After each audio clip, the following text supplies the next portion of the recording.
Guardians of the Galaxy Volume 2 is out this Friday, and we're sure a lot of you have advance tickets burning a hole in your pocket. And we decided to do our own Guardians Volume 2 with today's episode, so let's get going. Here are 7 more things you didn't know about the Guardians of the Galaxy. Probably. Here you go.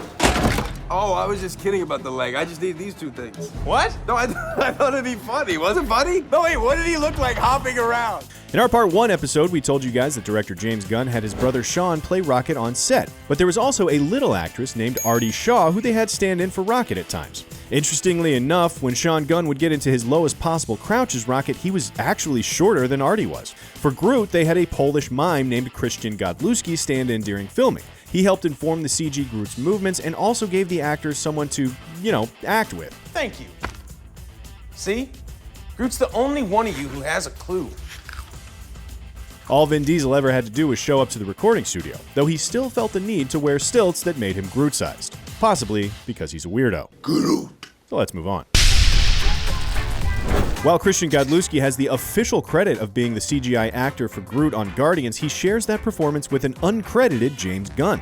In this scene from the trailer with the tape deck blasting Hooked on a Feeling, which we can't play because of copyright claims, Groot's movement is based on Gunn acting it out first. And dancing baby Groot, that's pure Gunn too. Though the rumor is that he was so embarrassed about his dancing that he refused to do it in front of the motion capture team. Instead, he filmed himself in an empty room and then just gave the footage to the animators afterwards. Nonetheless, baby Groot's dance moves may look a bit different in Volume 2, which is my way of segueing to our next thing. No, that's the button that will kill everyone.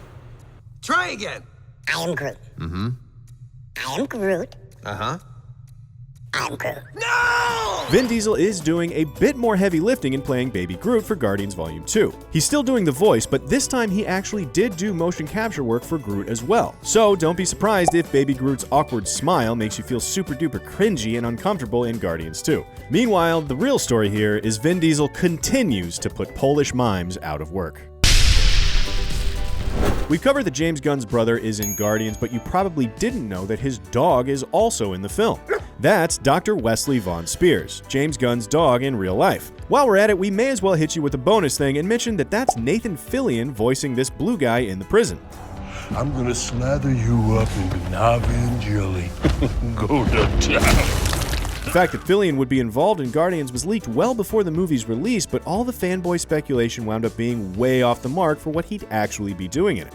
No one guessed he'd be playing Monstrous Inmate. You know, that classic Marvel character? Next thing. Let us see what you brought. Remember this part when Star-Lord drops the orb? Pretty funny, right? Well, it was also a totally real accident. Chris Pratt wasn't supposed to drop it, but his recovery was so funny that was the take they decided to use in the final film. Just another one of those happy accidents on set. Cut. Great. Cut that. That's it. Cut. Moving on. Enough nonsense, Ravager. Time to... Guardians of the Galaxy was a much bigger hit than anyone anticipated, and Volume 2 is sure to follow suit, which makes it easy to forget that it's based on a Marvel comic that hardly anyone read. That's why most people don't know that none of the Guardians in the movie were part of the original team in the comics. I'm gonna die surrounded by the biggest idiots in the galaxy. Star-Lord, Gamora, Drax, Rocket, and Groot are obscure characters in an already obscure comic. Marvel basically used the comic's obscurity to their advantage and picked the characters they thought would be the most marketable. There wouldn't be many people who'd object to them leaving out, say, Vance Astro, aka Major Victory, since most comic fans don't even know who the hell that is in the first place. And some $773 million worldwide later, it seems like Marvel's decision went over just fine. I don't know, 12%. 12%? That's a fake laugh. It's real! Bradley Cooper is a great Rocket, but have you ever wondered how good a job Adam Sandler might have done? Or Jim Carrey? Because the studio certainly did. Sandler and Carrey were both serious considerations when they were casting Rocket. Another name in the mix was H. John Benjamin, aka Sterling Archer, which, to be perfectly honest, is making us think maybe they sort of blew it when they went with Bradley Cooper instead. I mean, geez, Marvel, what the f***? Lana! What? Danger zone. Hopefully you are now 7 things smarter about Guardians of the Galaxy. Hit the thumbs up if you want to see a Volume 3 with even more things we didn't get to today. Something tells me that the overwhelming consensus is going to be, hell yes, do it now. Thanks for watching and subscribe to CineFix for more true-ish things about movies and sometimes Vin Diesel's truly unsettling smile. right here on Things You Didn't Know.